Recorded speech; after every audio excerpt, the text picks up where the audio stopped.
Video journal, day 7. So today I'm going to get a little bit more personal, and actually I'm going to talk a little bit about myself. When I was in school and I finished off my degree, at the end we had to take a test, and it was called the WEPT, and it standed for the Written Efficiency Proficiency Testing. And they wanted to make certain that the students that were graduating from the university had a certain level of writing capabilities. So you'd have to go into a room, and they'd give you a multiple of prompts. You could pick one, and then you had to write an essay, handwritten, and you would turn it in, and then they'd grade you and they'd tell you if you passed, and you could graduate. Now, for me, I've suffered from different learning disabilities over the years, and that's not necessarily my forte. And there was many kids in the class that took the test the first time, going on about how freaking easy it was, and they couldn't believe it was a test and it was a joke and blah blah blah blah blah. Well, not me. I had to take the test 12 freaking times before I passed. I had to get tutors. I had to get a lot of help, and I would say that that really knocked me down as in a sense of my self confidence, my ability to think that I was actually even an intelligent guy.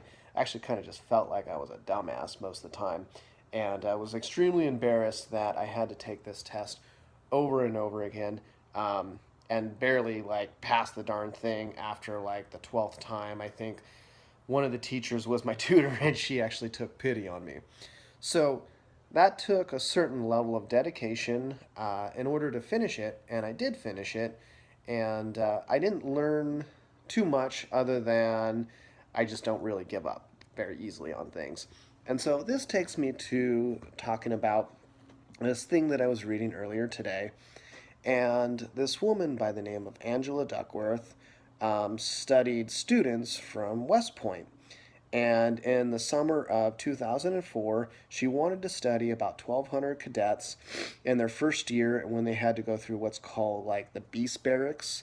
And this is about a 7-week program, and they have to go 17 hours a day, straight through with no days off. And it's a combination of in the classroom and out on the field. And many students actually would drop out before that time was out. Now, interestingly, the school's best means of screening the applicants is something called the whole candidate score. And it's a weighted mixture of your SAT scores, high school rankings, leadership ability, and physical fitness. And what they found is that it had no correlation to the people that graduated and or kind of stuck through it through this Beast Barracks time. And so what she devised was this thing called a grit score. And in the grit score, it's basically what she defined is a combination of perseverance and passion. And what they found is the kids that scored the highest scores, who had the best results, the best SAT scores, weren't always the kids that made it all the way through this Beast Barracks. It was actually the kids who had the highest score of the grit. And it essentially meant that the kids that wouldn't give up, they would keep pushing, they wanted it, they would make things happen, and they would eventually make it all the way through. So, knowing that, the question that arrives in my mind is if you can maybe not be as smart, or you're not as gifted, or you just think that you're a freaking dumbass, like I thought about myself for a long time, can I make something of myself? Can I be one of those 1 percentiles that is super successful, reaches tons of people, helps everyone, has a boatload of money, gets to travel the world, gets to have tons of fun, and or am I just going to be one of those guys that lives the same life day in and day out, doesn't really go anywhere, struggles financially, always has problems, issue after issue, feel bad for yourself, low levels of depression, blah, blah, blah, blah, blah, right?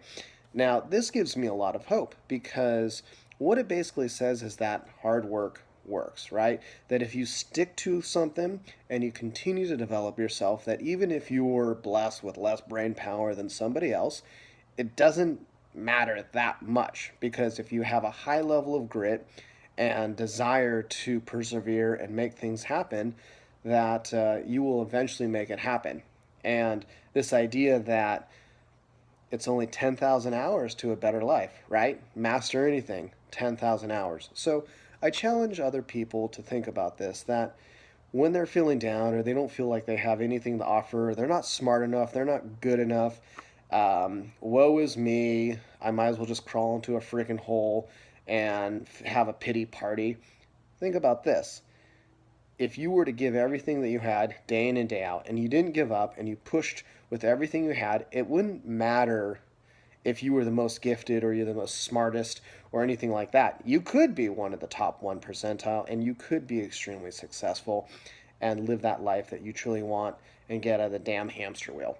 So, on that note, Video Journal Day 7. Have a great evening.